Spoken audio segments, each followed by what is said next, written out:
Haleluya. Tunaenda sote kwa maombi. Bwana wa Mungu yani hapa. Haleluya.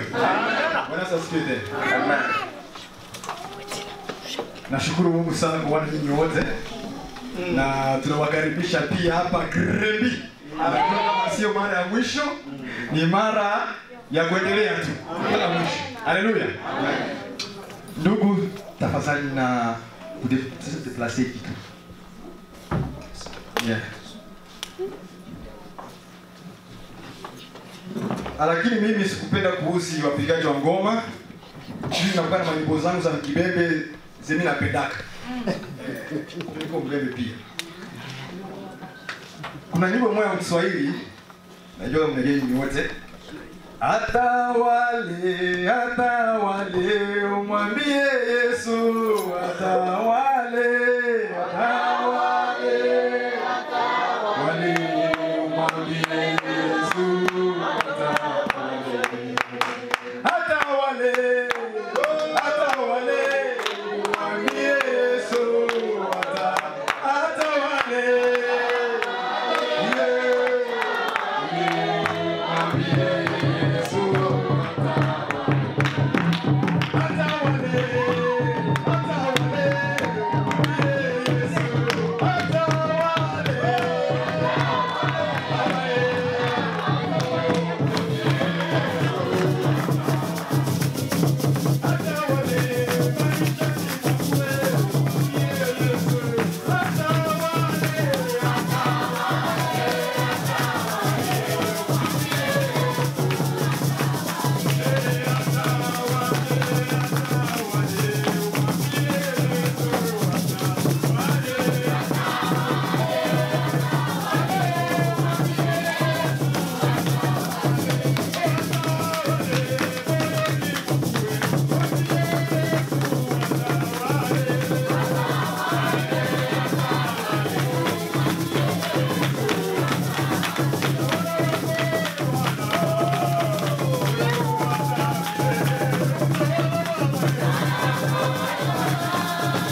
Kiswahili na Kifaransa huko.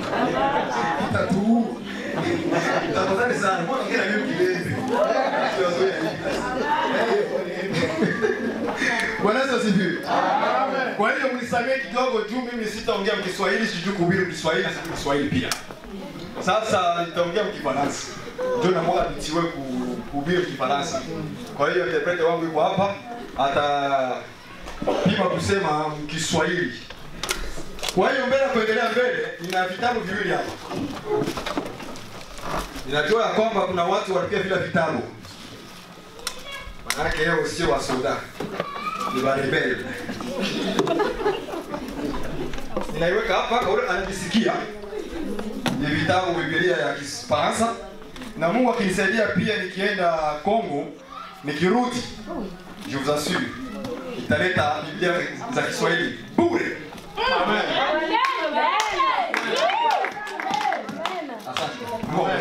Amen. Amen. Mungu anisaidie kabisa nishuke vizuri na nirudi vizuri. Amen. Dada Mungu akubariki tena. Amen. Kwa hiyo tutafungula Biblia. Tusikie mafundisho kidogo tu tunapima. Sijui kama wanapatia muda gani, kama saa 5 6. Hakuna masaa. Hakuna masaa. Katika kuongoza. Donc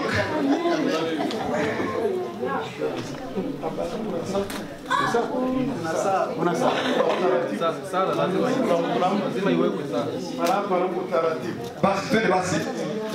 Wanaambia saa moja mingi 45. Nitapima kwa Roho Mtakatifu kusaidia kabisa niseme yale ninapaswa kusema yale. Sawa? Amen. Twende basi kwenye Ecclésiaste chapitre 3 verset 5. Naenda katika Mhubiri Yes. 3:5.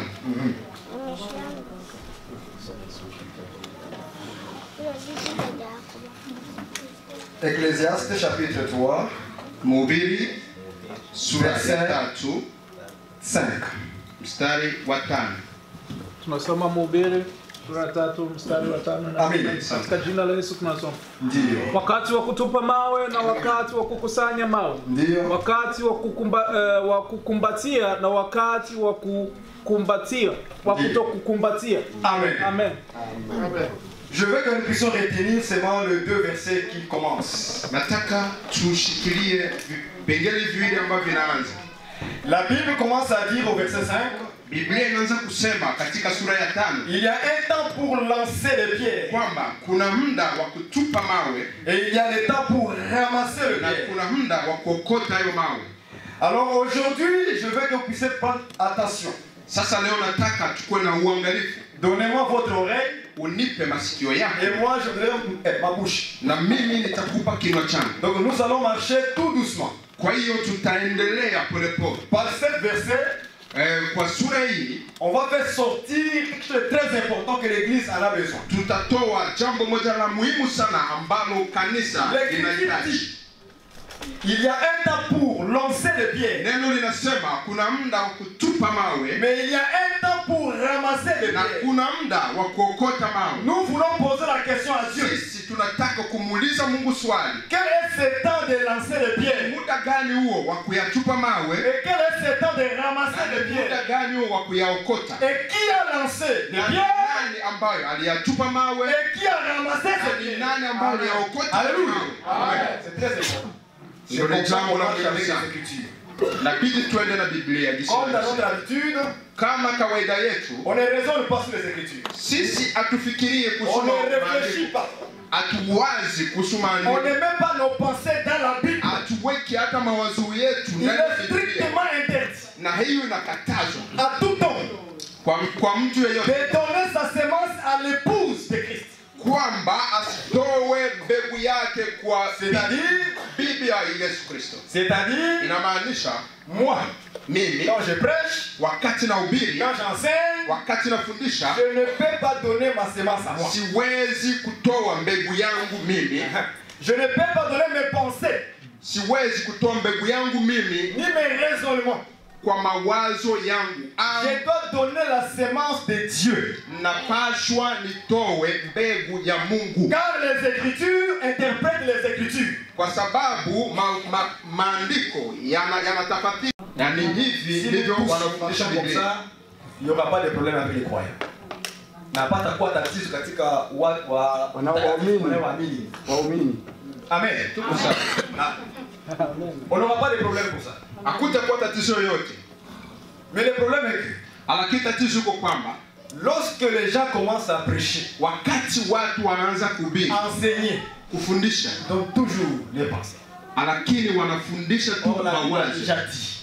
Mes pensées ne sont pas vos pensées. Lakini yeye Mungu ameshasema mawazo yangu sio yenu, Mes voix ne sont pas vos voix. na njia zangu sio zenu. De la même manière comme le ciel est éloigné de la terre. Na hivyo hivyo kama jinsi mbingu zilivyo juu sana Ainsi na les udongo, pensées de Dieu na kwa hivyo hivyo sont mawazo ya éloignées de Mungu nos pensées. yani yako mbali sana na mawazo yetu. Amen. Amen. Nafikiri tunaelewana pale kabisa. Amen. Je pense qu'on a ça. Uniangalie vizuri. Je veux que tu me donnes votre oreille. Amen. Amen. Mungu anasema pale, Dieu dit que il y a un temps pour lancer de pierres. kuna muda wa kutupa mawe. Dans la Bible, Katika Biblia le pierre signifie simplement les hommes. mawe inamaanisha watu. On prend 1 Pierre chapitre 2 verset 4 à 5 s'il vous plaît. Tukichukua Petro wa kwanza 2:4 hadi 5. Amen. Wa Kiswahili rapidement parce que Ambaye ana Kiswahili tutamwomba Bwana tusomea kwa haraka. 1 Pierre 2 Petro wa kwanza 2:4 hadi 5.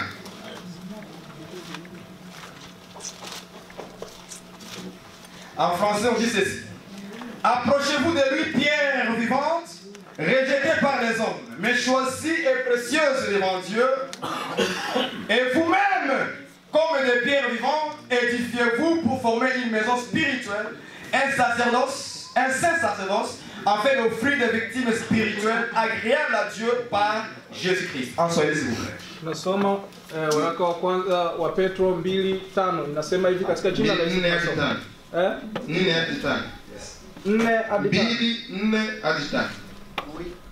Mwendee yeye jiwe lililo hai lililokataliwa na wanadamu bali kwa Mungu ni teule lenye heshima. 5 ninyi nanyi kama mawe yaliyo hai. Nyinyi nani kama mawe? Ça veut dire que les hommes aussi, ce sont des pierres. Inamaanisha kwamba wanadamu nao, watu nao C'est ni pour ça mawe. que Dieu nous voit. Ndivyo jinsi Mungu Il nous voit comme anatuona. des pierres aussi. Yanatuna kama mawe vile vile. Donc, si les hommes, ce sont des pierres, Kwa hiyo kama watu ni nous mawe, retournons dans Ecclésiaste 3, verset 5. tunarudia katika Mhubiri. Dieu dit qu'il a lancé des pierres. Mungu anasema kwamba aliyatupa mawe. Cela veut dire simplement que Hiyo inataka maanisha kwamba Adamu c'est une pierre ilikuwa ni jiwe qui a été lancée par Dieu ambalo lilitupwa na Mungu lorsqu'il avait péché. wakati alifanya dhambi. C'est ça le temps que Dieu a lancé les pierres. Ni muda ambao Mungu C'est alitupa le temps jiwe où Adam a péché. wakati Adamu alivyotenda Parce que dhambi. Adam, c'était une pierre que Dieu a placée dans le jardin Kwa d'Éden. sababu Adamu ilikuwa ni jiwe ambalo Mungu aliweka katika shamba la Et Edeni. lorsque Adam a péché, Wakati alifanya dhambi, il est devenu une pierre morte. yeye akafanyika jiwe ambalo Dieu limekufa. a pris Adam comme une Mungu pierre akamchukua Adamu kama et il a jiwe lancé dehors. na akalitupa C'est-à-dire nje ya shamba, la inamaanisha alimfukuza. Parce que lorsqu'on prend une pierre, Kwa sababu wakati unachukua qu'est-ce jiwe qu'on fait avec? unafanya nini? Lance. Unalitupa. La pierre s'éloigne de moi. Hilo jiwe C'est ça linaenda que mbali Dieu na nous dit mimi. chasser. Inamaanisha Donc Mungu lancer veut alitukuza. dire chasser. Kutupa inamaanisha kufukuza. Parce que dans 1 Pierre 2 Kwa chapitre sababu 2 verset 5, katika Petro wa kwanza 2:4 hadi 5 Dieu dit ceci. Mungu anasema hivi, À travers Pierre, kupitia jiwe vous êtes des pierres vivantes. ninyi ni mawe yanayoishi. Donc je comprends. Mimi Avant nous étions naelewa des pierres kwamba mortes. mbele kabla huko sisi tulikuwa mawe Est-ce yaliyokufa. que vous saisissez? Esi tuko pamoja. Pierres vivantes. Yeye anasema sasa C'est-à-dire tuko qu'avant, mawe yaliyo hai. on était des pierres mortes. Inamaanisha hapo kabla tulikuwa Si mawe on ambayo dit yalikufa. vivant, Kama on a la vie. Kama anasema ambayo yaliyo hai inamaanisha tuko na uhai ndani yetu, tuna Donc uzima. avant on était mort. Inamaanisha hapo kabla C'était Adam. kwa wafu. Ndo Adam. C'était Adam Ndo Adam. qui avait désobéi à la loi de Dieu. Yeye ambaye alienda kinyume na Comme mapenzi ya il Mungu était devenu une pierre morte, na akafanyika jiwe lililokufa. Dieu l'a pris. Mungu alimchukua Il a lancé dehors. na akamtupa nje Il a chassé Adam. na akamfukuza. Or Adam c'est un homme. Lakini Adamu ni mtu. Mais dans Ecclésiaste 3:5 on dit ceci. Lakini katika Mhubiri Pierre au pluriel. 5 anasema mawe kwa jumla. Mais Adam il est seul. Lakini Adamu alikuwa yeye peke yake. Alors Romains chapitre 5 verset 12 va nous aider. Sasa Warumi 5:12 itakuambia jambo. Amen. On y va. Twende. Warumi 5:12. 5:12. Wa Kiswahili rapidement. Tunasoma Warumi inasema hivi. Kwa hiyo kama kwa mtu mmoja dhambi iliingia ulimwenguni, na kwa dhambi hiyo mauti, na hivyo mauti ikafikia watu wote kwa sababu wote wamefanya dhambi. Amen. Alléluia. Amen. À cause d'un seul homme, Anasema kwa ajili ya mtu mmoja nous tous sisi sote on a été lancés dehors. tulifukuzwa. Voilà pourquoi Ecclésiaste dit des pierres au Na ni pluriel. kwa sababu hiyo Mhubiri anasema mawe kwa wingi. J'aime la Bible. Napenda sana Biblia. Amen. Amen. J'aime la Bible. Mimi naipenda Biblia.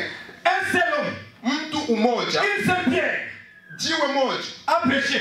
lilifanya dhambi. Dieu a vu toute l'humanité pécher. Mungu akaona C'est ça, watu Romains wote 5:12. wamefanya dhambi. Un seul homme, Yaani mtu mmoja, l'humanité a péché. watu Donc Dieu wote a wamefanya commencé dhambi. par Rouhani, toi, pasteur, bishop, apôtre, évangéliste. Inamaanisha baruani, wewe, bishop, pastor na wengine. Dehors. Mungu aliona wote tukawa nje. Parce qu'un homme a péché. Kwa sababu mtu mmoja alifanya C'est dhambi. ça qu'on appelle la chair. Ndio hii tunaita. Ah, j'aime David. Napenda sana David Daudi. Daudi anasema hivi. Je suis né dans le péché. Mimi nilizaliwa Nous katika comprenons que dhambi. s'il dit que je suis né dans le péché, c'est parce que son père Adam a péché. Tunaelewa kwamba alisema nimezaliwa katika dhambi kwa sababu baba yake Adamu alitenda dhambi. Mais oui, Hiyo ni kweli. je suis né de ma mère. Nimezaliwa kumpitia Ma mama mère, yangu. c'est une pécheresse. Mama yangu ni mfanya dhambi. Moi aussi, quand je viens à travers elle, Na mimi kumpitia yeye je suis pécheur. niko mfanya Ça, c'est dhambi. d'abord général. Hiyo ni kawaida kwa wote. Même si ton père, c'est le pasteur de l'église, Hata kama baba yako ni mchungaji wa kanisa, tu es toujours pécheur aussi. na wewe ni mfanya dhambi. Amen. Amen. Vous allez voir, hein? Tuko pamoja. C'est encore facile pour les mamans.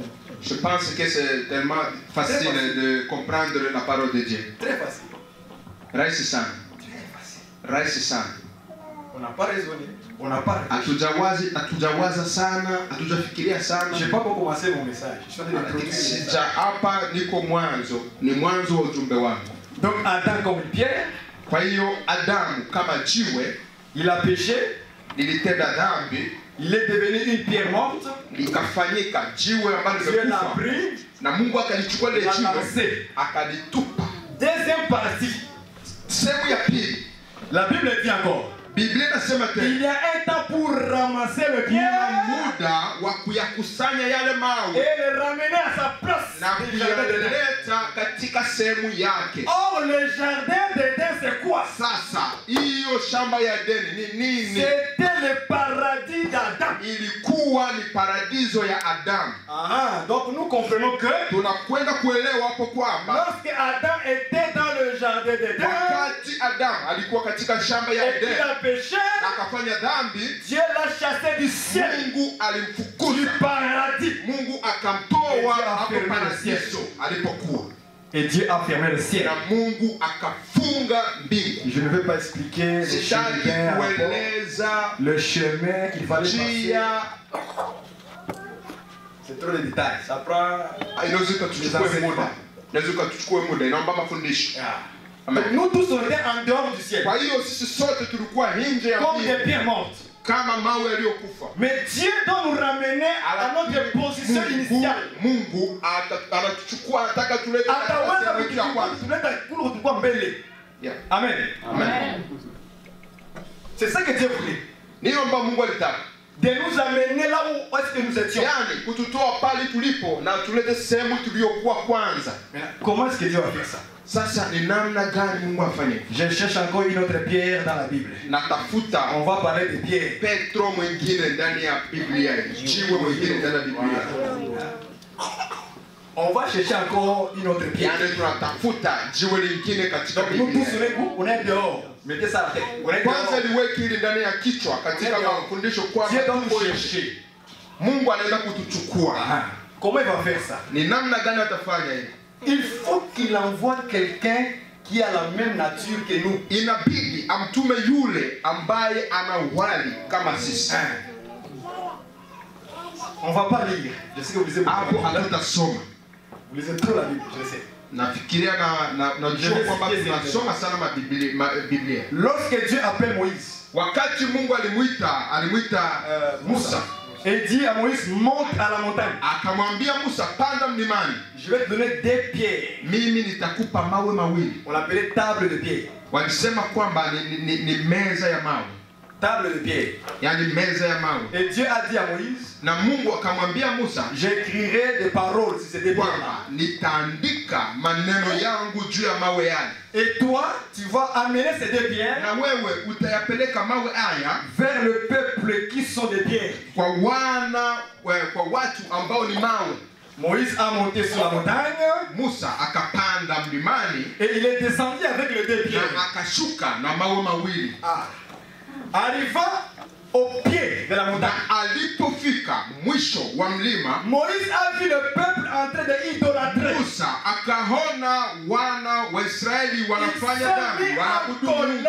Yeye akawa na hasira Et puis il a brisé les deux pierres. na akavunja yale mawe mawili À cause du peuple qui était là. kwa sababu ya watu waliokuwa pale. Est-ce que vous voyez ça? Mnaona Il ile avait quoi? Deux Mnaiona? pierres. Comme des pierres. Il est strictement déraisonné. Waefeso 2:20. Yes. Soyez s'il vous plaît. Ephésiens 2. Waefeso 2:20. Waefeso 2:20 inasema hivi. Amen. Mmejengwa juu ya misingi mmejengwa juu ya misingi wa mitume na manabii. Yeye naye Kristo Yesu mwenyewe ni jiwe kuu la pembeni. Amen. Amen. Amen. Yesu nani? Qui est Jésus? Il y en a des Dieu. Donc Dieu doit envoyer un homme qui a la même nature comme nous, des pierres. Inamaanisha Mungu atatuma mtu ambaye ana asili kama sisi. Donc quand Moïse est monté sur la montagne, Inamaanisha comme des pierres, wakati Musa alipanda pale kwenye mlima na akaleta mawe, c'était le Seigneur Jésus qui doit quitter le ciel pour venir sur la terre. alikuwa ni Bwana Yesu ambaye atatoka mbinguni aje hapa ulimwenguni. Donc les deux pierres que Moïse portait, Inamaanisha mawe mawili ambayo Musa alileta c'était que le Seigneur Jésus qui descendait du ilikuwa ciel ni sur la Bwana terre. Yesu Kristo ambaye alishuka katika Et dunia. remarquez ceci. Sasa angalia alijua Moïse descend, wakati Musa anashuka, il arrive au pied de la montagne, anafika chini ya il mlima, voit le peuple tendre le péché. anaona watu ndani Il ya prend les dhambi. deux pierres. Anachukua mawe mawili aliyokuwa nayo anayavunja. Donc, comme les deux pierres signifient Jésus, Inamaanisha kama mawe yale inamaanisha Yesu. cela voudrait dire Hii inataka kusema kwamba c'était la mort du Seigneur ilikuwa ni kifo cha qui Bwana, était mort pour le péché du yeye ambaye peuple. alikufa kwa ajili ya dhambi zetu. Allez, on parle. C'est ça. Tuko pamoja? Amen. Ah, j'aime la Bible. Naipenda sana Biblia. Donc, après avoir brisé les deux pierres, Inamaanisha baada ya kuvunja yale mawe, c'est-à-dire inamaanisha après la mort du Seigneur, baada ya kifo cha Bwana, Dieu dit à Moïse encore, Mungu akamwambia Musa tena, remonte ici. panda hapa tena. Mais avant de remonter, Lakini kabla ya kupanda, Dieu, avant de remonter, kabla ya kupanda, fais-moi encore les deux pierres. inabidi tena uniandalie mawe mawili. Moïse a encore à faire. Il a fait encore deux pierres. Akaenda akachonga mawe tena. Moïse doit monter avec les deux pierres vides. Musa atapanda na mawe mawili ambayo yako bure. Remarquez bien. Mais lorsqu'il est descendu, Hakuelewa vizuri. il y avait les écrits de Dieu. Il y avait les écrits Kulikuwa de Dieu. tayari kumeandikiwa. Mais lorsqu'il doit retourner, Wakati alipanda, Il n'y avait pas des écritures. hapakukuwa maandishi. Les deux pierres étaient vides. Yale mawe yalikuwa Et bure. Dieu lui a dit, Na Mungu alimwambia, je vais encore réécrire mimi nitaandika tena les mêmes paroles que j'avais mises sur le yale peuple de Pierre. maneno ambayo niliweka kwenye yale mawe ya kwanza, Tu vas encore descendre sur le peuple. na utashuka nayo tena kwa Là, nous watu. comprenons simplement c'était la résurrection de Jésus. Pale inamaanisha kwamba Il doit retourner vers le Père. ilikuwa ni ufufuo wa Bwana Lorsqu'il Yesu. va encore vers le Atakuja kwa Père, Baba, na atakapoenda kwa Baba il doit descendre avec les paroles pour donner aux croyants. maneno ili atuchukue sisi. Umeelewa? Tuko pamoja. Amen. Sawa Amen. sawa. Mungu akubariki. Ni sawa sawa. Amen. Donc les deux pierres sont montées encore vers le haut. Et Jésus ressuscité, il monte vers le Père. Mawe mawili ambayo yatapelekwa tena mlimani, inamaanisha Yesu atafufuka na anaenda mbinguni. Mais il doit encore retourner les deux pierres. Atarudi tena, sababu yale mawe yatarudi tena kutoka Mais mlimani. avec les écritures encore. Lakini kule tayari imeshakuja Là, imeandikiwa nous tena. comprenons que c'est le temps Pale du tunaelewa Saint-Esprit kwamba ni muda wa Roho qui doit Mtakatifu maintenant retourner. ambaye atarudi. Parce que le Saint-Esprit, c'est Jésus manifesté dans le Mtakatifu pierre. ni Yesu ambaye anafanya kazi ndani Mais yetu. quand il vient dans le pierre Lakini morte, wakati anakuja ndani ya c'est mawe pour le yaliyokufa, donner maintenant la vie. ni kwa ajili ya kuleta kuweka uzima katika yale mawe yaliyokufa. Il a Ndio dit ambayo pierre vivante. ndio ambayo Parce qu'on Petro a reçu le wa Saint-Esprit. kwanza 2 inasema mawe yaliyo na uhai. Amen. Amen. C'est ça aujourd'hui. Ndio hilo leo. Maintenant, je vais aller au message. Sasa naingia kwenye ujumbe. 1 Roi chapitre 6 verset 7. Wafalme wa kwanza 6:7. C'est comme ça que Dieu marche avec la parole. Ndio jinsi Mungu anatenda neno lake. Wafalme wa Maintenant, nous kwanza devons retourner dans le 6:7. jardin là où nous étions. Sasa hivi tutarudilia katika tutarudilia katika shamba ambayo tulikuwa ndani. Wafalme wa kwanza 6:7. Karibu. Wafalme wa kwanza 6:7 inasema hivi. Na nyumba ilikuwa ikajengwa kwa mawe yaliyokwisha kuchongwa chimboni, wala nyundo wala shoka wala chombo cha chuma chochote sauti yake haikusikiwa ilipokuwa ikijengwa nyumba. Amen. Amen. Maintenant, dans 1 Roi chapitre 6 verset 30, on dit, Sasa katika Wafalme wa kwanza 6:3 inasema 6:7 inasema il dit ceci. Lorsqu'on bâtit la maison, on s'est servi des pierres toutes taillées. Des pierres encore. Hein? inasema wakati tunajenga Kama nyumba jiwe leo. tunatumikisha mawe ambayo yameshachongwa. Et puis continue ça. Et ni marteau, ni hanche, ni aucun instrument de fer ne furent entendus dans la maison pendant qu'on la construisait. Na wakati walijenga hilo nyumba hakukuwa nyundo, hapakuwa kitu chochote ambacho kilisikilika ikigongwa wakati wa ujenzi huo. Je vais résumer un peu rapidement. La maison qu'on parle ici, Nataka kuifanya kwa jumla hapo kwa haraka. c'était la maison de Jérusalem Nasema hii ilikuwa wakati wa ujenzi wa nyumba ya Jerusalem. que Salomon devait construire.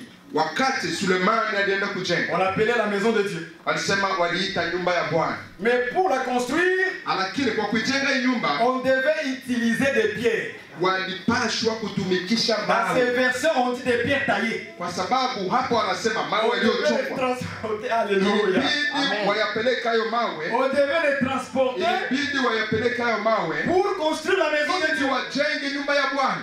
Suivez-moi bien. Unifuate vizuri, Attentivement. unifuate vizuri kwa makini. Lisons d'abord un chronique. Tusome kwanza Kronike, Mambo ya Nyakati, Un chronique, chapitre 3, Mambo ya verset 1. Nyakati wa kwanza 3:5. Tatu moja. 3:1. Mambo ya Nyakati wa kwanza 3:1 inasema hivi.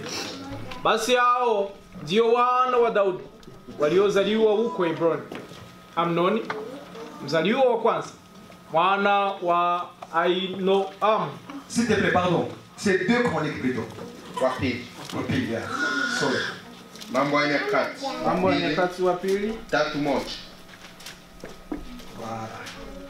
3:1 nasema hivi, tunasoma katika jina la Yesu.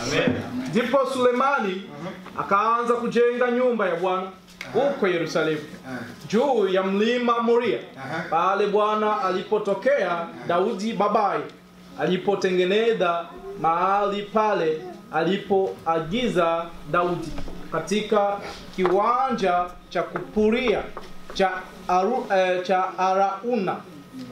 Amen. Busi. Amen. Amen. Maintenant, des Chroniques. Sasa hapa Mambo ya Nyakati wa pili nasema La maison devrait être construite sur la montagne. hiyo nyumba ilipaswa jengwe juu ya mlima. Soyez attentifs, s'il vous plaît. Hapa twende taratibu. La maison que Salomon a fait, Nyumba ambayo Sulemani alitaka c'était kujenga sur la montagne. ilikuwa juu ya mlima. C'est là où on devait construire la maison de Dieu. Pale nyumba ya Bwana Mungu ilipaswa kujengwa. Donc dans 1 roi 6-7, Sasa katika Wafalme wa kwanza 6:7 on a dit que la maison a été construite par des pierres taillées. inasema hiyo nyumba ilijengwa na mawe yaliyochongwa. Mais on devait le faire monter sur la Na montagne. hayo mawe ilibidi yapandishwe kwenye mlima. Est-ce que vous voyez ça? Mnaona hivi? La maison de Dieu, Nyumba ya Bwana on ne les construit jamais sur les vallées, dans les vallées. haijengwe kwenye kwenye tambarare, kwenye bonde. Voilà. Donc c'est sur la montagne. Yani inajengwa kwenye mlima. C'est là où on doit construire la maison Na de Dieu. pale nyumba ya Bwana inapaswa kujengwa. C'est là où on doit construire la maison de Dieu. Pale nyumba ya Mungu Mais itajengwa, avec des pierres taillées. lakini kwa mawe yaliyochongwa. Chonga kabisa. Mawe yaliyochongwa. Yaani wakikuchonga, Ça signifie chonga, taillé. taille. Donc si la pierre n'est pas taillée, Inamaanisha kama jiwe on ne peut alikuchongwa pas l'amener à la montagne. Construire la maison de Dieu. kupandishwa kwenye mlima kujenga. Yes. Il faut que ça soit taillé. Inabidi hilo jiwe lichongwe. Et la Bible dit, Na Biblia inasema les jours où on transportait le pierre, wakati walikuwa wakiyapeleka hayo il n'y mawe, avait pas de bruit. hapakuwa vurugu, hapakuwa fujo. Cela voudrait dire, Hiyo inatamaanisha le bruit était dehors là-bas quand on est taillé. fujo ilikuwa kule nje wakati ilikuwa inachongwa yale mawe, Mais lorsqu'on va te transporter, lakini wakati il n'y wanakupeleka a plus de bruit à faire. kuwa tena fujo. Naona hatuko pamoja, watu hawaelewi. Mnaelewa? Amen.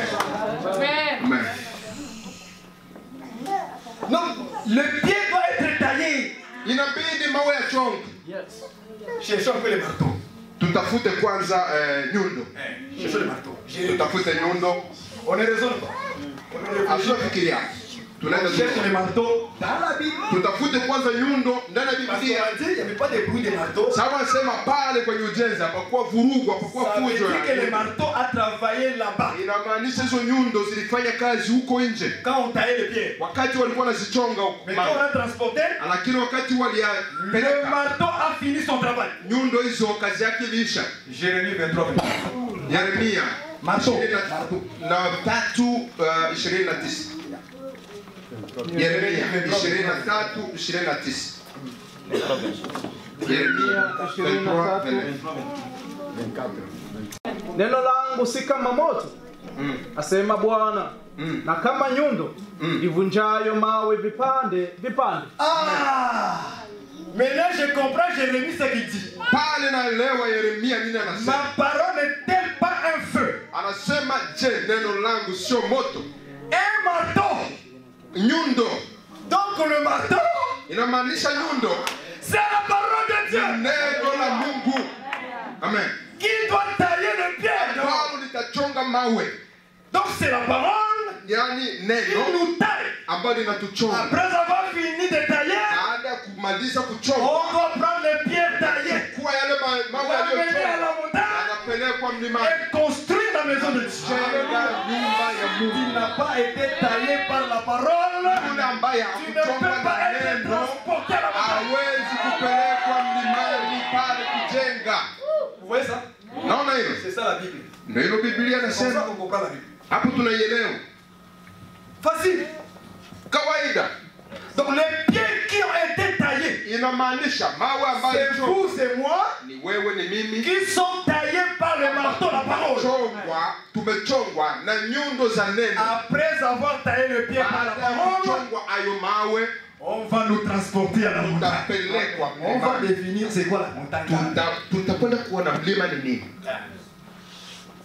Ili tuelewa. Je ne veux pas être dans la prophétie, dans Sitaki kuingia katika mambo ya tabiri parce que nous sommes là pour prier aujourd'hui. Amen. sababu tuko hapa kwa sababu ya kuomba leo. Parce que dans le même passage, Kwa sababu katika vipengele hivi vifungo hivi il y a la prophétie dedans, kuna unabii ndani. il y a la révélation dedans, Hapo kuna mafunuo ndani. et il y a aussi la doctrine. Na hapo kuna na mambo ya asili ndani. Yeah. Dans le même verset.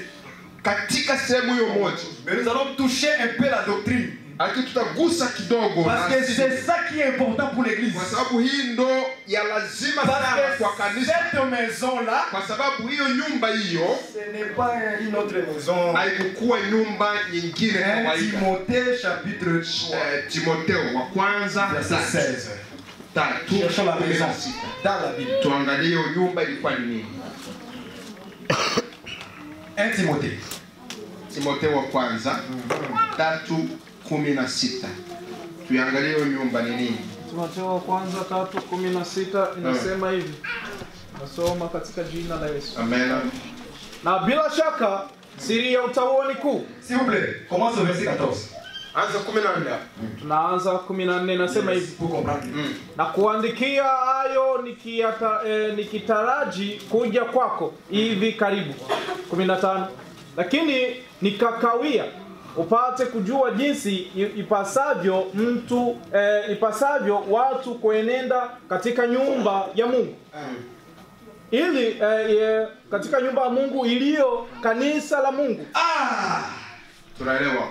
Vous voyez ça? Répète ça s'il vous plaît. Rudilia hapo kidogo. Tunarudilia kidogo, nasema hivi. Ipasavyo watu kuenenda katika nyumba ya Mungu iliyo kanisa la Mungu aliye hai. Iliyo kanisa ya Mungu, maana yake kanisa ya Mungu ni nini? Ça veut dire l'église de Dieu, c'est ça la maison de Dieu. Donc l'église, c'est la maison. Inamaanisha kanisa ni nyumba. Lorsque nous sommes là, Wakati tuko hapa, nous sommes une maison de Dieu. tuko nyumba ya Mungu. Est-ce que vous voyez ça? Mnaona hili? Est-ce que j'ai réfléchi? Non. Nimewaza hapa. La maison de Dieu, Tuko nyumba ya c'est Mungu. l'église de Dieu vivant. Nyumba ya Mungu ni C'est ça kanisa que Dieu appelle maison. ya Mungu ambayo inaishi. Les croyants, Yaani Wakristo, ceux qui ont cru en Jésus-Christ, waamini, wale ambao wanaamini Yesu Kristo. Dieu les appelle, ça c'est ma maison. Mungu anaita hii ni nyumba yangu. Donc ça veut dire que la maison que Salomon voulait construire, Inamaanisha nyumba ambayo Sulemani alitaka kujenga pale c'était une image. ilikuwa ni picha. Est-ce que vous voyez ça? C'était juste une image. Ili ilikuwa ni picha Parce fulani. que Salomon a construit ça littéralement, charnellement. Sababu alijenga kimwili. Yes. Yalionekana. Or cette maison ici que Dieu parle, Lakini nyumba hii ambayo Mungu anasema ce n'est plus physique, haiko ile ambayo tunaona kwa macho. c'est rendu spirituel. Ile ni ya kiroho. On les appelle les croyants, Wanaita waumini. les hommes et les femmes Yaani wake na waume qui ont cru en Jésus. ambao walimwamini Dieu Yesu les Kristo. regarde comme ça sur la terre. Wakati Mungu anaangalia chini Il dit, hivi, voici ma maison. anasema nyumba yangu hii. Est-ce que vous voyez ça? Amen. Unaona hii? Voici ma maison. Anasema nyumba yangu hii. Donc les pierres mortes qu'on a Yaani pris, mawe ambayo yalikufa les yaliyochukuliwa, pierres taillées mawe ambayo yalichongwa, qui devraient être transportées ambayo ilipaswa kupelekwa pale pour construire la maison de Dieu sur la montagne. jenge nyumba ya Bwana pale kwenye mlima, Pour construire l'église de Dieu sur la montagne. jenga nyumba kanisa ya Bwana pale Parce mlimani, que l'église kwa sababu doit kanisa être construite sur la montagne. hili jengo kwenye mlima. Est-ce que vous voyez ça? Mnaona hilo? C'est sur la montagne. Ni juu ya mlima. C'est quoi la montagne? Ni huu mlima sasa ni nini? Tujiulize. Daniel 2, Danieli 2 35. 35. Nous cherchons la montagne. Tunatafuta mlima. Danieli 2 35. 35. Makumi tatu na tano. 2:35 Sombozia. inasema hivi.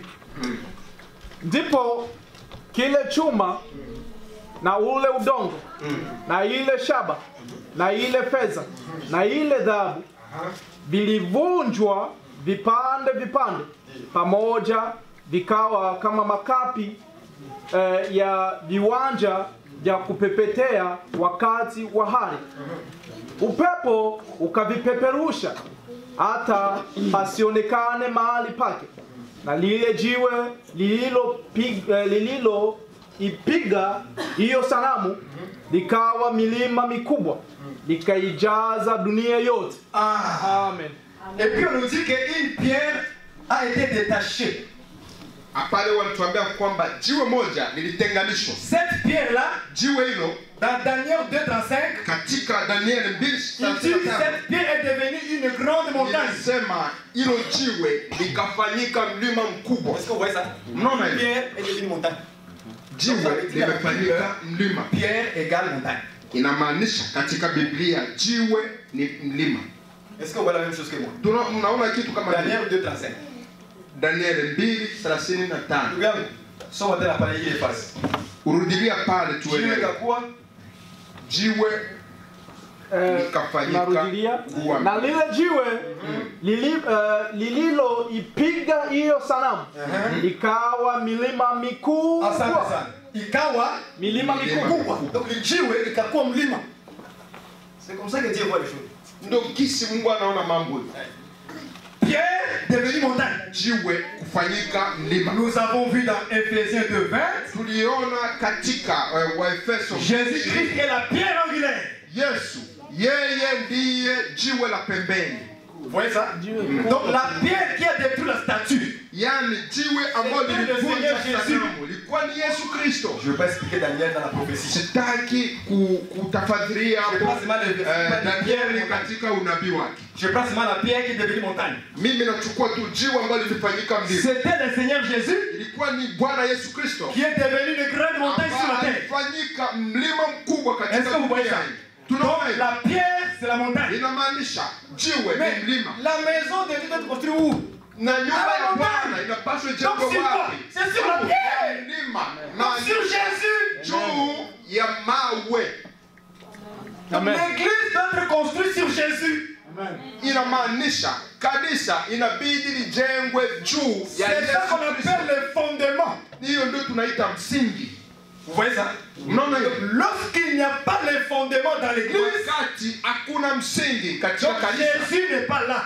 inamaanisha Yesu hayuko pale. Vous l'avez mis à côté. Yani mlimweka kando. Votre maison, Yani nyumba yenu c'est un fantôme. Amen. ni nyumba ya mapepo. C'est un fantôme. Ni pepo. Parce qu'il n'y a pas de fondement. Kwa sababu Tuambie hakuna kweli kwa msingi. Kiswahili. Uniambie nyumba yenye inajengwa haina msingi. Ikoaje? Inakuwaka? Aha. Voilà. Inabomokaka eh? Kwa nini inabomoka? Haina msingi. Maki ni nyumba ya mapepo. Itapewa kila saa tu. Munaenda huku twende. Twende huku twende. Twende huku twende. Mungu mnaenda wapi? Hatuna msingi. Amen. C'est ça le problème. Ndiyo problem tatizo letu, ndio tatizo letu. Donc, moi, je... Pasteur, permettez-moi de parler ouvertement. Hein. Je n'ai pas gardé ce qui est dans mon cœur. Naomba mniruhusu niseme wazi. Parce que nous sommes en train de construire la maison de Dieu sur Kwa les sables. sababu tuko tunajenga nyumba ya Bwana juu Et ya non pas sur Christ. mchanga. Et non pas sur Christ. Na atujenge juu ya Yesu. Et ça, c'est un problème très grave. Na ni tatizo kubwa sana. Parce que lorsque les vents vont venir, Kwa sababu upepo unapokuja, les tempêtes vont se soulever, wakati zoruba nous zinakuja, serons emportés tutapelekwa et nous serons détruits. na tutavunjika. Parce que l'église, qui est la maison de Dieu, Kwa sababu kanisa ambayo ni nyumba ya a Mungu oublié la pierre, lilisahau la jiwe, montagne. mlima. Vous savez que monter à la montagne, c'est pas facile, n'est-ce pas? Najua kwamba kupanda kwenye mlima sio rahisi, C'est très facile. lakini kuteremka ni rahisi sana. Vous comprenez ça? Hapo umeelewa? On a dit dans un roi, Tulisoma katika Wafalme wa les Kwanza, pierres doivent être taillées. inabidi mawe ya chongwe. On a dit que c'est vous et moi. Kasema ni mimi ni wewe. On nous taille par la parole et marteau. Tunachongwa kwa neno na nyundo. Je vais toucher ici quelque chose. Permettez-moi le pasteur de parler. Naomba niguse jambo hapa. Très important là-bas. Ambalo ni la lazima sana. Mon frère, Ndugu yangu, je suis en larmes mimi nalia et mon cœur saigne na roho yangu inatoa damu. de voir des croyants, Mapashwa ya Wakristo, encore plus des croyantes. Kuwaona Wakristo. Kuona ya Wakristo. yaani jinsi kuona kwa Wakristo Ça en fait mal. inaniumiza. Écoutez-moi très bien. Naomba munisikilize vizuri. Je suis croyante. Mimi ni muumini. Mon mari croyant. Na mme wangu naye ni muumini. Quand nous étions au pays, Wakati tulikuwa nyumbani on était bien. tulikuwa vizuri. Ça fait mal. Écoutez-moi très bien. Hili nalifanya vibaya sana. Munisikilize vizuri. Naongea hapa inaniumiza. Wazee wangu labda watanikogota masikio, lakini ongea tu kwenye mlima. inabidi Huko kwenye mlima. Jiachie kwa Bwana. nous allons lentement. Chonga mama. Père croyant, maman croyante. Baba muumini, mama muumini. On était en Afrique, on était bien. Tulikuwa kule Afrika, tulikuwa vizuri. On vient ici. Tunakuja hapa. Bon, les gens ont prêché qu'ici il y a des miels. Watu walihubiri kule, wakati tulikuwa kule hapa kuna asali. Il ne faut pas prêcher ça comme ça. Subiri hiyo hivyo. Oui, pasteur, il ne faut pas prêcher ça comme ça. Tusubiri hiyo hivyo. Kuna mateso huko bwana. Ici ya souffrance. Kuna wale ambao wasikie Kifaransa. Mlizania la. Sakupe. Kuna wengine wasikie Kiswahili. Amen. Amen. Nous sommes venus ici avec nos parents. Nous, en Tumekuja tant qu'enfants. hapa sisi kama watoto na wazazi wetu. Arrivant ici, les parents ont commencé à travailler. Kufika hapa wazee wakaanza kufanya makazi. Maman était très bien. Mama alikuwa vizuri, Baba alikuwa mzuri naye. baba naye alikuwa vizuri. Yote alikuwa safi. Baba hawezi sema tena jambo lolote kwa mama. Mama ni makazi tu. Mama yeye ni travail sana. Juste le travail. Ni kazi tu. Moi, il y a une chose qui me fait très mal dans cette affaire. Mimi kuna kitu ambacho kinanifanya vibaya, kinanigusa, kinaniumiza kwa jambo hilo. Maman, Mama, écoute-moi. si nous sommes venus ici Kama tulikuja hapa et que nous sommes des croyantes na sisi ni waumini et que nous sommes des croyantes, na tuko waumini, les pierres taillées mawe ambayo imechongwa par la parole, na neno, si tu ne respectes pas la parole, usipo liheshimu si neno, tu ne respectes pas l'enseignement, usipo yaheshimu tu mafundisho, ne seras pas enlevé vers la montagne. wewe hautapelekwa mlimani, Tu vas rester là. utabakia pale. Que tu fasses des prières, Ufanye maombi que yako, tu jeûnes, ufunge, tout ce que tu feras. yote À ufanye cause de quelque chose que tu ne veux pas kwa appliquer. ajili ya jambo moja ambalo hautaki La kufanya, soumission. yani unyenyekevu. Unyenyekevu. La femme devient autre chose. Mama anafanyika kitu kingine sasa. Ce n'est que le travail. Yeye ni kazi tu. Dès que papa demande à maman, Wakati baba anamwomba mama, cette semaine tu as fait combien? hii wiki umefanya ngapi Il mama? a kuangalia. Sasa Ça la réponse qu'elle donne à papa. ni hilo ndio anajibu. Et puis il se dit maman maombi hein. Amen. Na yeye anasema kwamba ni mama wa priere yule. Mais quand toi maman tu commences à faire ça chez papa, Sasa kama wewe mama unaanza kufanya hili kwa baba, alors moi aussi sasa mimi je mtoto vais prendre ta fille en mariage. nitachukua mtoto wako wa kike Et nimwoe. que je vois la maman a de tels comportements. Na nikiona mama yuko na tabia S'il hii, vous plaît, selon moi, je tafadhali marie pas ta fille. kama mimi sitaoa mke wa mtoto wako. Pour les autres jeunes, c'est correct. Wengine vijana Kama labda logique itakuwa avant. sawa, mimi Je ne peux pas le faire. siwezi. Amen. Je parle avec mon cœur. Hakuna mbele ya mama. Amen. Parce que lorsque la maman commence à se comporter ainsi, Kwa sababu mama akishaanza je kujiweka risque hivyo, d'avoir la même fille avec le na même comportement. mimi niko naona Parce qu'il y a une loi avec Dieu, il y a une loi. Kwa sababu kuna sheria moja kwa Yesu. La loi du sang. Sheria ya Ça ne damu change pas. haibadiliki. Regardez mon père et moi. Angalia baba yangu na Même s'il mimi. n'est pas là. Quand vous me voyez, Kama yupo ukiniona sema haya nzuri na nzuri. c'est le sang qui fait ça. Ni damu ndo nafanya. Haleluya. Ni kweli. C'est la loi du sang. Hiyo ni Je sheria lui ya damu. ressemble. Tunafanana. Quelquefois, j'ai des quelques caractères de lui qui sont restés à moi. Mara nyingine kuna tabia na gwali kwake Quand huko mon ndani père yangu. a écouté,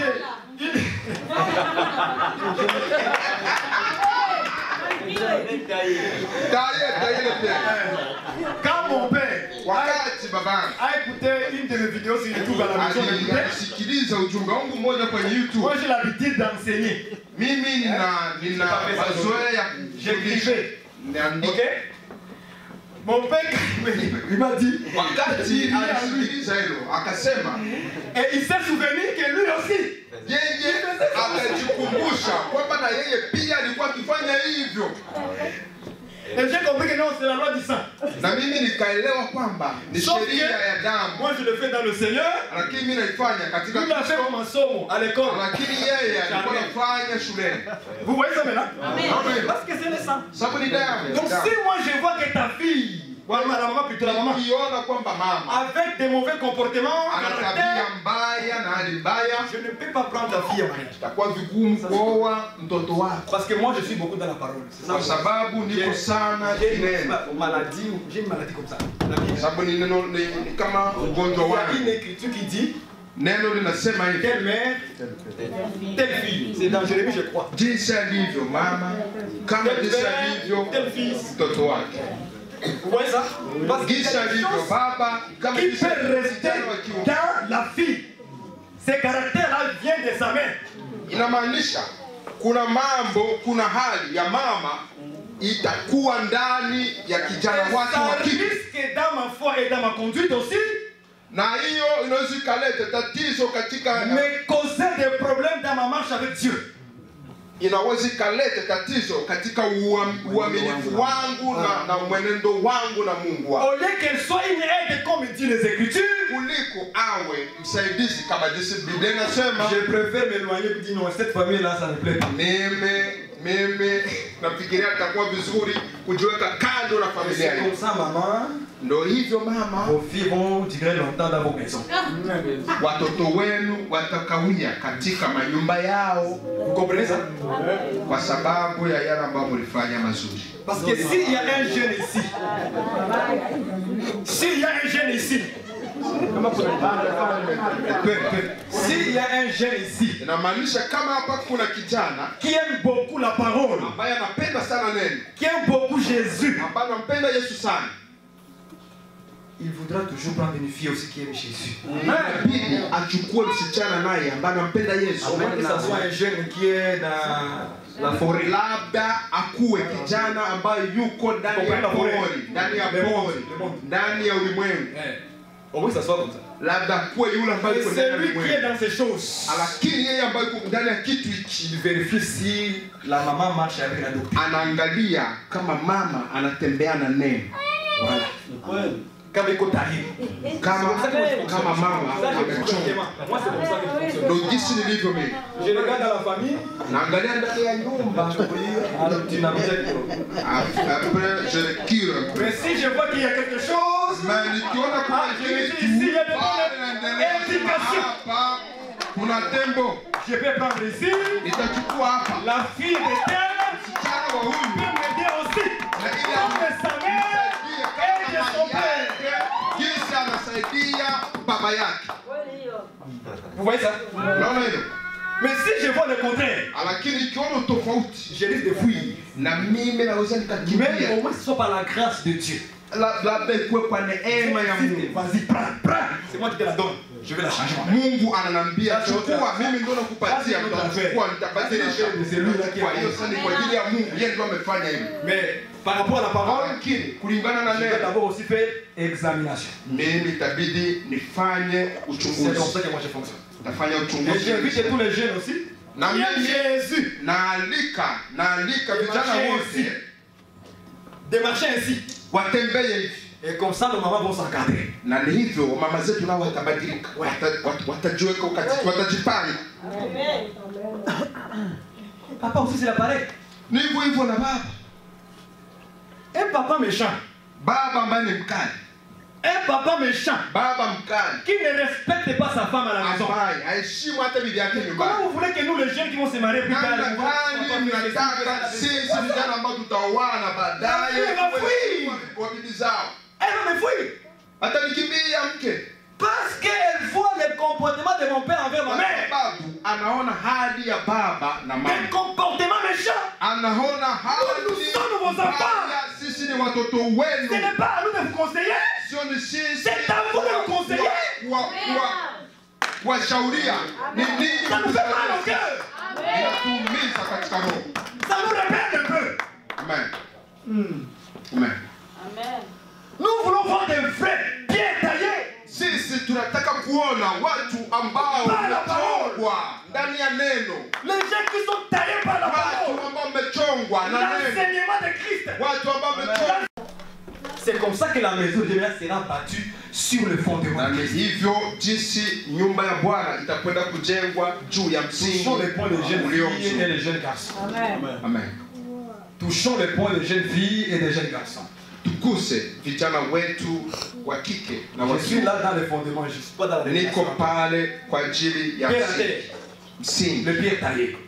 Mawe ambayo yamechongwa. Vous savez qu'on fait vraiment beaucoup des erreurs dans les églises. Unajua kwamba kuna makosa ambayo tunaifanya ndani ya makanisa. C'est normal qu'un jeune vienne chanter à la chorale. Ni kawaida kijana kuja kuimba kwenye kwaya Comme on le fait toujours. kama tunavyofanya, Même qu'il commence à servir Dieu. ama aanze kumfanyia Mungu kazi. Ça c'est bien. Ni vizuri sana. Mais c'est bien par rapport à qui? Lakini vizuri kwa ajili ya nini? Kwetu. Oui. Ndiyo. C'est bien par rapport à nous. Ni vizuri kwetu. Il vient dans la chorale. Tel qu'il est. Kuja ndani ya kwaya kama jinsi alivyo. Na inasema njoo kama jinsi mlivyo. Quand ces jeunes là, Wakati wanaingia wale vijana, qu'est-ce que vous faites, pasteur? mchungaji, mnafanya kitu gani? On ne peut pas les laisser comme ça tel qu'il est. Hatuwezi kuwaacha jinsi walivyokuja ndani ya kwaya pale. Il faut maintenant commencer à le faire asseoir. Inabidi sasa tuwafanye wakati. Donnez le pied, le fondement. Tuanze kuwapatia Voici mikakati. comment vous devez être Mwangalie ni jinsi gani mnapaswa Voici kuendelea. comment un choriste doit être. Angalia mwimbaji Voici anapaswa comment un chrétien kufanya. doit marcher. Angalia mwimbaji anapaswa Tu kutembea. ne dois pas faire ceci. Hawezi ukafanya hile na Parce que lile. là, tu n'es plus dans le Kwa monde. sababu wewe hapa hauko tena Tu ndani ya es venu ulimwengu. au Seigneur. Wewe umeshakuja kwa Yesu. Voilà comment une Sasa fille doit s'habiller. angalia kijana wa kike jinsi anapaswa Voilà kuvaa. comment est-ce qu'un garçon doit s'habiller. Angalia jinsi gani kijana wa kiume unapaswa Je me rappelais kuvaa. comment je m'habillais avec les pantalons baissés. Nafikiria najikumbusha jinsi Quand nilikuwa j'étais navaa. encore dans la forêt. Rejesha wakati nilikuwa huko Mais kwenye lorsque je viens au Seigneur, na wakati nilikuja kwa Bwana ceinture, papa. nilianza kufunga sentiri. Mkanda. Ceinture, papa. Amen. Nilianza kufunga mkanda. Quand j'étais dans le monde, Wakati nilikuwa katika ulimwengu, j'avais les mini-jupes, mimi nilikuwa na yale mashipe mafupi talons hauts, 15 cm. na viatu vile vya kupanda sana. Sentimita 15. Souvent, je pose la question. Nauliza. Tu mets le haut talon pour qu'on voit quoi là-bas? Qu'est-ce qu'il y a là-bas que je vais voir? Wewe unaweka ule systeme wa juu, nataka uone nini pale. Ndio nakuwa Il n'y a najiuliza. pas de talons normal. Wakati hakuna talon 5 cm, 2 cm, sentimita 5. il n'y en a pas. Il fallait les prendre 16, Mpaka 20. ukamate 15, 20 wataka uone nini pale. Regarde où c'est qui est auprès de toi. Angalia kwanza kile ambacho kiko mbele yako, kicho karibu yako. Quand j'étais dans le monde, Wakati nilikuwa katika ulimwengu, dada, tu portais le mini-jupe. ulikuwa na Mais vala voici notre sketi fondement. fupi. Parole. Sasa angalia neno letu ambalo ni kakati. Une femme doit être habillée Inabidi uvale vizuri. d'une manière décente, Vala vizuri kwa heshima pudeur et modestie. ambalo inaweza ikakogote na wengine. Sans séparer des tresses ni d'or, Hii ni sawasawa na mtu ambaye unaabudu miungu ainsi de suite, ainsi de suite. na hili na lile na lile. Ça, c'est le travail des pasteurs. ni kazi ya Si wachungaji. vous enlevez ces versets-là Wakati et que vous n'avertissez pas kama mulitoa neno lile la maison de Dieu, amuambie si ndani ya vous ne nyumba ya taillez pas Bwana, le pierre, inamaanisha ils ne seront pas enlevés. amchonge mawe, nayo Sasa mawe itakuwa hayatapelekwa mlimani. Itakuwa ni tatizo lenu. Taulizwa nini? C'est la raison que Dieu a appelé les gens. Ndio maana Mungu C'est pour dire aliita les gens la watu. vérité. Ni kwa sababu kuambia ukweli, waambia ukweli, usifiche. C'est ça la pierre qu'on doit enseigner. Ndio hili jiwe ambalo Lorsque tutafundisha. ces gens commencent maintenant à appliquer cette parole-là, Wakati wale wanaanza kulitumikisha neno, maintenant je comprends que la maison doit être construite mimi à la montagne. naelewa pale. Mais Nyumba dans sasa la itajengwa pale prophétie. mlimani. Sasa Dans la prophétie. katika unabii, La montagne, mlima ça veut dire le ciel. inamaanisha mbingu. Bingu, voilà, le ciel. Mbingu. Donc dans la doctrine, Katika asili la montagne c'est la pierre mlima ni jiwe qu'on appelle fondement. ambayo inaitwa Maintenant, msingi. dans la révélation, Lakini katika ufunuo la montagne mlima signifie le ciel. inamaanisha C'est mbingu. là où on dit la montagne de Sion. Ndio pale wanasema mlima wa Et Sinai. la Bible dit que la montagne de Sion c'est la maison de Dieu. Sema mlima wa Sinai ni nyumba ya Bwana. Comment est-ce que montagne devient une maison de Dieu? Namna gani C'est pour dire que mlima utakuja La nyumba ya montagne, Bwana? c'est là où Dieu habite dans le ciel. Inatamanisha mlima ndio pale ambapo Mungu Après anaishi. avoir Kwenye taillé mbingu. le pierre, Baada ya kuichonga mawe, on va prendre le pierre wanachukua yale mawe et les amener dans le ciel. tunapeleka Et pale nous formerons une maison dans le ciel, la maison de Dieu, qu'on appelle maintenant la nouvelle Jérusalem. pale tunaita Yerusalemu mpya. Ça, c'est la prophétie. Ndio unabii.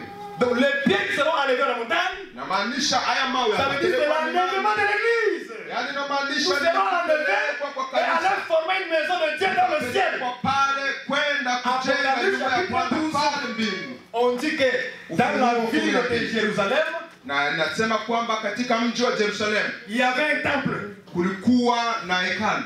Le temple, c'est la maison de Dieu. Na hekalu hilo ni nyumba ya Bwana. Ce temple-là, Na hekalu hilo c'est nous les croyants ni sisi qui waumini vont former cette maison là-bas. ambalo tutakwenda kujenga hiyo nyumba pale. Alors, si tu ne prêches pas sur la Sasa, pierre, kama wewe haubiri ndani ya jiwe, kwenye jiwe, alors comment est-ce que Dieu prendra ces pierres taillées pour les amener? Parce qu'ils n'ont pas été taillés. namna gani Mungu atachukua ya mawe yapeleke? Ils n'ont pas été taillés. Sababu hayakuchongwa. Or, les tailleurs, c'est qui? Sasa yule mchongaji ni nani? Dieu lui-même. Un. Mungu kwanza, yeye peke yake Et les serviteurs de Dieu. na watumishi wake. Paul a dit ceci. Paulo alisema hivi, Nous sommes ouvriers avec. sisi Dieu. ni watumishi pamoja na Donc, Dieu Mungu. aussi, c'est un ouvrier. Yanamaanisha na Mungu naye ni mfanya Mais kazi. nous sommes avec lui. Lakini Donc, sisi nous aussi, nous tuko sommes des pamoja ouvriers. naye. Inamaanisha sisi ni Donc, wafanya les kazi. tailleurs de pierre là, Yaani wachonga mawe. premièrement, c'est Dieu lui-même. Wa kwanza ni Yesu Mungu Et mwenyewe. après aussi, les serviteurs de Dieu. Baadaye watumishi wa Mungu. Ce sont les gens qui sont en train de taper des marteaux. Wale ambao Là où je wanapiga prêche ce nyundo. moment ici, là. Là où je prêche maintenant. Hapa ambapo mimi niko na Je suis en train de tailler des pierres. niko na chonga. Comme j'ai un marteau avec moi, spirituellement parlant. Niko na nyundo mikononi mwangu. Donc prêcher, Yaani kuhubiri veut dire taper les marteaux. inamaanisha Annoncer la parole. kutoa neno. Et celui qui accepte que je le Na frappe les marteaux yule ambaye ana et qu'il soit perfectionné, yule ambaye analikubali na piga kwa nguvu na ili hawezi kuchongwa vizuri, un jour, na siku moja le Seigneur Bwana va dire mes pierres sont prêtes. atasema mawe yangu yako tayari. Donne-moi mes pierres vivantes Nipa hiyo mawe ambayo anaishi pour former la maison des ili aende ajenge nyumba yangu pale mbinguni. Amen. Vous comprenez maintenant? Unaelewa? Asante sana. Non, acclamons le Seigneur. Amen.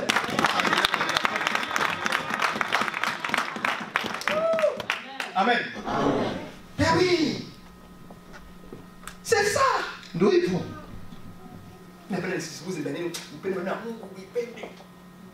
Moi, je veux me parler les paroles de Dieu, que tu puisses aimer profondément.